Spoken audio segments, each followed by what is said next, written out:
souder le slime VR. Mon dieu que cette vidéo est compliquée. Actuellement, je viens juste de finir le montage de toutes les séquences que vous allez voir tout de suite.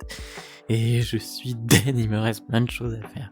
Bon bref, profitez de la soudure, c'est un petit peu long, ça dure 3 minutes. Et on se rejoint tout de suite après. Alors pour commencer l'atelier soudure, je vous montre vite fait toutes les pièces qui sont présentes en images. Et c'est parti. Alors pour commencer, on va avoir besoin de lier les fils pour le ground, juste comme ceci, en les torsadant entre eux. Alors pensez à bien préparer vos fils, pour ça vous avez juste à déposer un petit peu d'étain chaud sur le fil pour consolider un petit peu tous les fils ensemble. Alors on va commencer par souder les deux fils directement sur la carte VMOS sur le port ground. Ensuite on va souder un des deux fils à la partie ground du gyroscope. Ensuite on va souder un fil sur le port CLS du gyroscope et un autre fil sur le port SDA. Ensuite, on va souder le fil du SCL sur le port D1 de la carte VMOS et le fil SDA sur le port D2 du capteur VMOS. Pour la suite, on va souder le port 3V3 du gyroscope avec le port 3V3 du capteur VMOS.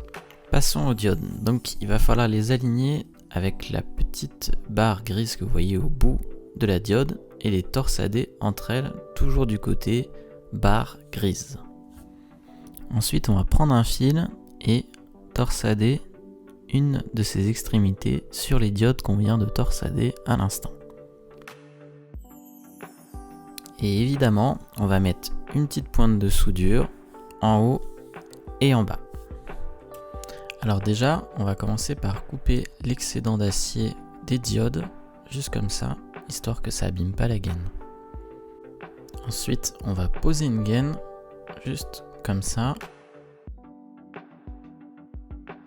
Et ça permettra de protéger la soudure. Et maintenant, vous avez juste à déposer les broches des diodes aux extrémités du module de chargeur. Ensuite, on va aller souder les broches des deux diodes directement sur le module de chargeur. Ensuite, on va souder l'autre extrémité des diodes aux portes 5V du capteur VMOS. Ensuite, on va aller souder un fil sur la borne B+ du module chargeur. Et on va souder un second fil sur le port moins du module chargeur et ces deux fils nous serviront à l'alimentation. Après, on va souder un petit fil à la résistance. Alors peu importe le sens de la résistance, c'est pas grave si vous mettez dans un sens ou dans l'autre. Et ensuite on va aller le protéger avec une petite gaine.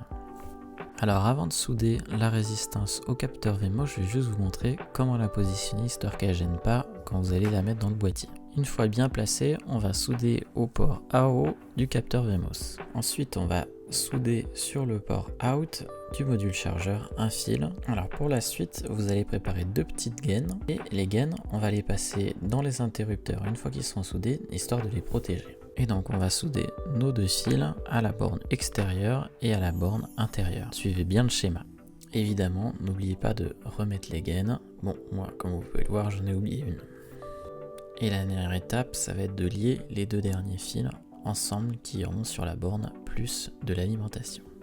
Et voilà, tout est prêt. Je vous retrouve en jeu pour vous expliquer la suite. Voilà, vous avez soudé votre slime VR. Bon, actuellement, il s'allume pas. Il reste quelques étapes. La prochaine, ça va être de l'installer dans le boîtier, de calibrer. Et ensuite, on aura juste à fixer la pile, visser tout ça, et votre capteur sera prêt. J'espère que ça vous a plu. J'ai un Discord en préparation qui va bientôt arriver, donc c'est pour ça que vous voyez plus de Discord sur mon Linktree. Ça arrivera dans les jours à venir, désolé de l'attente. Et maintenant, vous n'avez plus d'excuses, vous savez comment